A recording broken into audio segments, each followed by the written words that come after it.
जय माँ इंद्राक्षी, जय अम्बे। इंद्राक्षी धाम में दर्शकों आप सभी का हम हार्दिक स्वागत करते हैं। आज पंचम नवरात्र है और बहुत आप सबको अच्छा लग रहा होगा पूजा करते समय, और कई बार आलस्य भी आता होगा, कई बार बहुत लोगों को जल्दी भी होती होगी, है ना। अलग अलग बातें हैं, लेकिन बहुत अच्छा।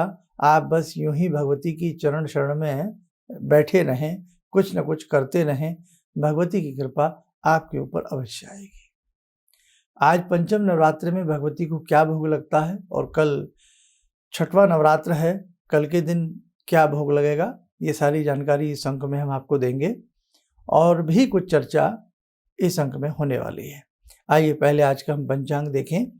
6 अप्रैल सन 2022, दिन बुधवार, चैत्र मास, शुक्ल पक्ष, संवत 2079, तिथि पंचमी, नक्षत्र रोहिणी, राहु काल 12 से 1:30, दिशा शूल, उत्तर पूर्व दिशा।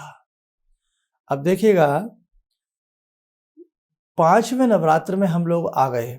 कहाँ हम ये कह रहे थे कि नवरात्र आने वाले हैं, और आज देखो भगवती की कैसी कृपा हुई कि पंचम नवरात्र की करीब करीब बहुत लोगों ने आज सुबह पूजा कर ली होगी, क्योंकि इस समय सुबह के 7, सवा 7 के आसपास का समय हमारा ये कार्यक्रम आता है, सुबह 7 बजे। हो सकता है ये कार्यक्रम हमारा आप रात में देख रहे हो तो बात अलग है। तो जिन्हें पाठ विधि का ना मालूम हो, तो जैसे कि हमने बताया था कि आज के दिन कौन सा पाठ किया जाता है, कैसे किया जाता है, तो उसके लिए अभी भी समय है। जिन्होंने कुछ भी ना किया हो वो हमारा नवरात्र विशेषांक देख लें। अब देखो साधको, आप में से अभी भी बहुत लोग हैं जो अपना नाम लिखवा रहे हैं, या तो किसी के एक दूसरे के कहने पे, या किसी ने प्रोग्राम ही अब देखा है। तो देखो, अब तो नाम लिखवाने का कोई औचित्य नहीं है, क्योंकि पंचम नवरात्र आ गया है, इसलिए हमारे इस संस्थान में अब नाम नहीं लिखे जा रहे हैं। और अब क्या आप अनुष्ठान करेंगे, क्योंकि समय नहीं बचा है। इसलिए अब एक नई चीज़ फिर आप लोगों से कुछ कराई जाएगी, उसमें आप लोग अपनी भागीदारी अवश्य लेना। और देखो, मैंने एक चीज़ और नोट की है, मुझे कहना नहीं चाहिए, कि संस्थान ने कभी भी आपसे कोई हमने विशेष यज्ञ किया है या कुछ किया है, कभी भी संस्थान ने आपसे कभी कोई मांग नहीं रखी है। और मैंने देखा है कि बहुत लोग फ़ोन कर रहे हैं कि हम आश्रम के लिए कुछ डोनेशन दें, हम आश्रम के लिए ऐसा करें। तो ये मैं आप सबका धन्यवाद अदा करता हूँ। अभी सब भगवती की कृपा से चल रहा है। जब कभी हमें ऐसा लगेगा कि आपके सहयोग की ज़रूरत है, तो हम आपसे सहयोग ज़रूर लेंगे। लेकिन फिर भी कुछ हमारे ऐसे भक्त हैं, ऐसे साधक हैं, जिनके पास हो सकता है हमारा अकाउंट नंबर कहीं से रहा हो, तो उन्होंने फिर भी, कुछ लोगों ने कुछ ना कुछ अपनी तरफ से डाला है। आप सबका एक तरह से भाई प्रेम है ये, मैं तो यही कह सकता हूँ। तो देखो, एक चीज़ मैं आपको बताऊँ, आप हमारी कई तरीके से हेल्प करते हैं। कैसे करते हैं? हमारे संस्थान से आप कुंडली बनवाते हैं, हमारे संस्थान से आप टेलीफोनिक अपॉइंटमेंट लेते हैं। तो इसका जो पैसा है, इसका 1 पैसे का भाग आश्रम के कार्यों में लगता है, तो ये भी आप हमारी हेल्प कर देते हैं। इसीलिए अभी हमें किसी और तरह की उसकी आवश्यकता नहीं है। बस आपका बहुत बहुत धन्यवाद। खैर, आइए अब सब्जेक्ट पे आते हैं। तो भगवती स्कंद माता का आज के दिन पूजन किया जाता है, और भगवती जो हैं विशाल हृदय की तो हैं ही माँ, क्योंकि माँ हैं। और भगवती स्कंद माता की एक बात और है, अगर साधक बहुत प्रेम से, बहुत श्रद्धा से स्कंद माता के सामने आज के अध्याय पढ़े, आज कौन कौन सा अध्याय आना है ना, वो आपको हमने बताया ही था। और कल आपने कौन कौन से अध्याय पढ़े थे? कल आपने पढ़े होंगे 4 अध्याय। कौन कौन से पढ़े थे आपने 4 अध्याय? 5वां, 6ठा, 7वां और 8वां, 4 अध्याय पढ़े थे। आज कौन सा अध्याय पढ़ा जाएगा, या जिन्होंने पढ़ लिया होगा 9वां और 10वां। 9वां 10वां अध्याय मन से भगवती स्कंद माता का ध्यान करते हुए पढ़ेंगे, बहुत अच्छे लाभ की प्राप्ति होती है। और उसी के साथ साथ जो शुरू में हमने शापोदार के 3 मंत्र बताए थे, वो पहले भी पढ़े जाते हैं और बाद में भी पढ़े जाते हैं। उसी के साथ एक चीज़ और ध्यान रखना, शापोदार के साथ साथ जो कवच है, कीलक है, अर्गला है, वो सारी चीज़ें रोज जो कि तुम पाठ के आगे पीछे पढ़ी जाती हैं। जो लोग 11 माला नवारण मंत्र की पढ़ रहे हैं और 5 माला हिरम नमः शिवाय हिरम की पढ़ रहे हैं, बस ऐसी अपनी हिम्मत को जुटा के रखना। आज 5वां दिन है और 4 दिन बीच में है, ठीक है? तो बिल्कुल हौसला नहीं छोड़ना है, बहुत अच्छे से करिए, भगवती सबके ऊपर कृपा करेंगी। आइए अब हम आज के तिथियों के हिसाब से भोग बताते हैं। आज का भी बता देते हैं और आपको कल का भी बता देते हैं। वार के हिसाब से भी हम आपको भगवती का सारी ये चीज़ बता देते हैं। तिथियों के हिसाब से लगने वाला भोग, जैसे कि आज पंचमी है। पंचमी में भगवती को केला अर्पण किया जाता है। पका हुआ केला भगवती को भोग लगता है। और आज स्कंद माता के स्वरूप का ध्यान किया जाता है। केले का भोग लगने से बुद्धि का विकास होता है। कल षष्ठी है।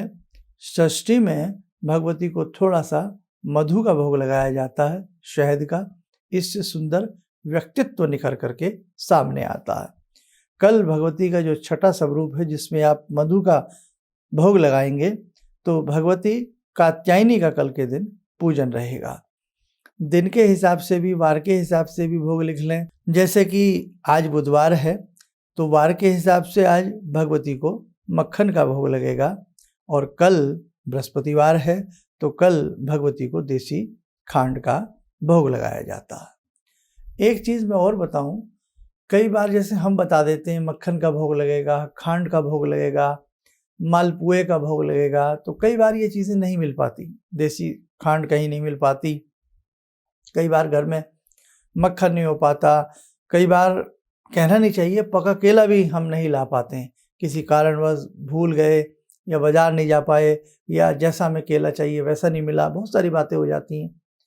तो देखो, मैंने एक बात बताई थी, कोई भी मिष्ठान, घर की बनी पंजीरी या घर का बना कोई भी ऐसा मिष्ठान जो व्रत के रूप में ग्रहण किया जाता हो, वो मिष्ठान भगवती को प्रतिदिन लगा सकते हैं। दूध का भोग भगवती को प्रतिदिन लगा सकते हैं, ठीक है, ये ध्यान रखें। अखंड जोत बहुत लोगों ने लगाई है, तो अखंड जोत में क्या होता है कि अखंड जोत को सूना नहीं छोड़ा जाता, खाली नहीं छोड़ा जाता। जैसे कई बार हम सोचे ताला लगा करके हम सब चले जाएं, कोई ना कोई, मतलब उस रूम में ना सही दूसरे रूम में कोई ना कोई रहना चाहिए। ध्यान रखें, बहुत ही मजबूरी हो जाए तो बात अलग है। बहुत लोगों की अखंड जोत जलाते जरूर हैं, लेकिन बार बार शांत हो जाती है, बुझ जाती है। तो ऐसी स्थिति में जोत की कोई गलती नहीं है। या तो आप जो भी उसमें घी या तेल मीठा यूज़ कर रहे हैं, उसका तेल तिल का, तो वो प्योर नहीं है। या कई बार आपके रूम में इतनी ठंडक है, एसी चल रहा है, तो वो बार बार जो घी है वो जम जाता है, ठीक है। तो ऐसी अवस्था में भाई मेल्ट किया हुआ घी डालें, ऊपर से चिमनी वगैरह का अच्छे से रखने का इंतजाम रखें। बहुत ठंडक उस स्थान पर ना हो, इसलिए भी वो घी जम जाता है और आपको बार बार दिक्कत आएगी। बहुत लोग बहुत ही कच्चा धागा ले लेते हैं, तो वो होता क्या, वो ऊपर से बार बार जल जाता। आप उसे ठीक करेंगे तो वो ठीक नहीं हो पाता। इसलिए सबसे अच्छा है सुंदर सी प्योर रुई लें। मेडिकल वाली रुई ले लेते हैं बहुत लोग, तो वो भी बहुत अच्छे से उसमें नहीं चल पाती है। देखो, मैं साफ बताऊं, इन सब चीज़ों के लिए तो शुद्धता की आवश्यकता है। तो बहुत अच्छी सी कॉटन, देसी कॉटन, जो हम अपना रजाई तकिया जिससे बनाते हैं, तो वो प्योर साफ सुथरी हो। किसी, अब क्या होता है, कई बार हम ऐसी जगह से रुई ले आते हैं, वो काली काली सी होती है, वो यूज्ड रुई होती है, तो भाई वो तो अशुद्ध है ना। कई बार ऐसा भी होता है, वो पुराने चीज़ों की निकाल करके हम ले आते हैं या दे देता कोई हमें। तो देखो, सारी चीज़ें ध्यान रखनी पड़ेगी। ये भगवती की साधना है, ये मामूली साधना नहीं है। इसके लिए तो देखो, आप साल भर भी घर में जोत बत्ती करते हो, अलग से आधी किलो 1 किलो रुई पिनवा लिया करें। पिनी जाती है रुई को, 1 किलो नई रुई खरीदें, आधी किलो, उसको अच्छे से पिनवा लें और वो अपने पूजा घर में अलग से रखा करें। रोज़ उसकी बत्ती बनावें, उसी को नवरात्रों में अपनी लंबी बत्ती बना करके गोल सी घुमा करके खड़ी जोत में उसको लगा दें। अब मुझे मन करता है कि मैं आगे ना बहुत सारी चीज़ें आपको प्रैक्टिकली करके दिखाऊं, लेकिन समय नहीं होता इतना, और थोड़ा सा अजीब सा भी लगता है वो सब बातें। तो भाई आप समझ जाया करें बस जो मैं आपको समझाना चाह रहा हूँ। तो प्योर रुई रखें और घी पर जरूर ध्यान रखें। बहुत लोग कह देते हैं कि साहब खाने के लिए घी नहीं है, तो देखो वो बात अलग है। जो चीज़ नहीं है तो फिर तो कुछ भी नहीं है, फिर तो जैसे हम कर रहे हैं आप खाली हाथ जोड़कर भी कर सकते हैं। लेकिन अगर भगवान ने दिया है तो फिर अच्छा ही करें। और एक चीज़ और ध्यान रखें, एक बात कहना छोड़ दीजिए बाजार में जाके कि पूजा का घी। बहुत लोग कहते हैं ना पूजा वाला घी ला रहे हैं हम, पूजा वाला घी ला रहे हैं। क्या होता है पूजा वाला घी? यानी कि खाने के लिए बढ़िया ला रहे हैं और पूजा के लिए बेकार ला रहे हैं। भाई जो बाजार में अच्छा ब्रांड हो, अच्छी आपके आसपास कोई डेयरी हो, दूध फार्मिंग की जो भी हो, देखो भाई शुद्ध लें और बढ़िया लें, या घर का निकला हुआ घी यूज़ करें। देखो जितनी शुद्धता आएगी उतना आपका कार्य शुद्ध होगा और उतना सब कुछ अच्छे से चलेगा। हमने देखा है कई बार हम बाज़ार से बड़ा सस्ता सा घी ढूँढ लाते हैं, वो घी अच्छा नहीं होता, उससे बीमारियाँ ही पैदा होती हैं, मैं आपको सही बता रहा हूँ। और पता नहीं वो कैसे-कैसे बनाया जाता है, मैं शोभा नहीं देता मुझे यहाँ बोलना। अब उसमें क्या होता है, उसकी जोत भी जलाओगे ना, उसकी जो फ्लेम है, वो भी अजीब-सी हो जाती है। इसलिए मेरे साधकों, मेरे दर्शकों, अच्छा रखिएगा सब कुछ। जैसे कितना घी लग जाएगा, मैंने पूरा अंदाज़ा निकाला हुआ है। अगर 100 ग्राम की आपकी एक जोत है, उसमें कैपेसिटी 100 ग्राम घी आने की है, तो मुश्किल से 1 डेढ़ किलो घी मुश्किल से लगता है पूरे नवरात्र में। इससे ज़्यादा नहीं लगता। हम साल में भी तो पूरा साल घी खाते हैं, सब्जी में भी घी डालते हैं, है ना? अव्वल तो अच्छे घी मिलते ही नहीं हैं, ऊपर से हम इतना डर गए हैं हमारा हार्ट में ये हो जाएगा, वो अरे पहले सब कुछ घी दूध खूब बढ़िया प्योर आते थे, खूब जी भर-भर के सब लोग खाते थे, कोई इतना बीमार नहीं होता था। अब सब कुछ छोड़ने के बाद भी बीमारियाँ हमें नहीं छोड़ रही हैं। तो भैया अगर शुद्ध आपके पास घर में शुद्ध चीज़ें हैं, तो आप खान-पान पर ध्यान दे दीजिए। ये शरीर ना खाने-पीने से उठ सकता है, ये दवाइयों के सहारे शरीर नहीं उठ सकता। दवाइयाँ तो खोखला कर देती हैं इंसान को। इसलिए मेडिसिन के सहारे ज़िंदगी को जीने का प्रयास ना करें, अच्छे खान-पान के सहारे ज़िंदगी को जीने का प्रयास करना चाहिए। बस यही सब चीज़ें आपको समझानी थी। और कुछ बातें हैं, जैसे दुर्गा सप्तशती में जो लोग पूरा पाठ नहीं कर पा रहे हैं, विधि-विधान से नहीं कर पा रहे हैं, तो वो निवारण मंत्र पढ़ते रहें।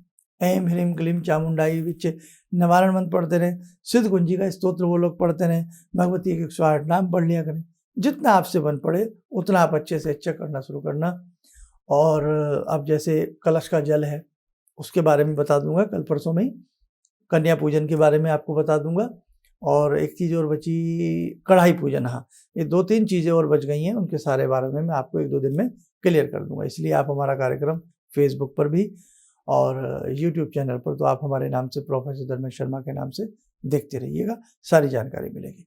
आइए साधकों, समय हो चला है आज की ध्यान साधना का। भगवती स्कंद माता का ध्यान करते हुए आज की इस ध्यानमाला से जुड़े।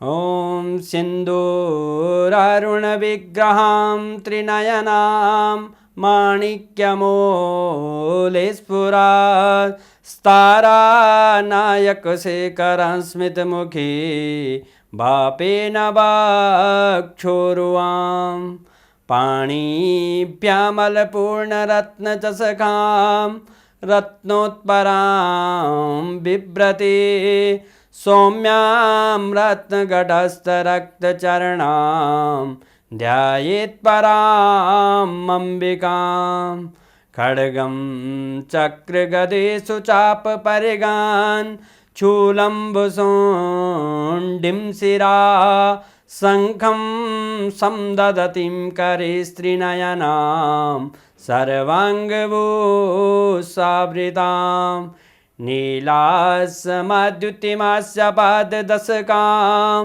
सेवे महाकालिकां यामास्तो स्वपितैहरो कमलजो हन्तुं मधुं कैटवम् विद्युद्दामसमप्रभां मृगपते स्कन्दस्थितां भीषणां कन्या विहकरवालखेटविलसा धस्ताविरासेवितां हस्तेश्चक्रगदाशिखेटविशिखां चापं गुणं तर्जनीं विप्राणामलिलात्मिकां शशिधरां दुर्गां त्रिनेत्रां भजे। कवच बना लें, ध्यान करें, भगवती का शुभ आशीष हम सबके ऊपर बरस रहा है।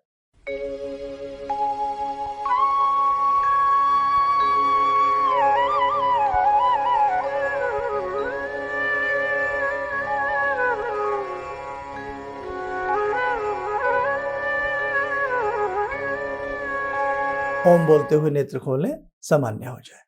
देखो साधकों, बहुत लोगों के इन बिटवीन रुद्राक्ष में बहुत लोगों ने 9 मुखी के 9, 114 मुखी, बहुत सारे रुद्राक्ष इस बार अपने लिए उनका कुछ शुद्धिकरण कराया है।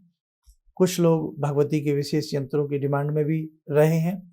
तो सबका कार्य जैसे जैसे चल रहा है वो चल रहा है, और नवरात्रों के बाद हम सबको भेजने का प्रयास करेंगे। दूसरी बात, जिनके तैयार हो गए हैं वो हम जल्द से जल्द भेज देंगे।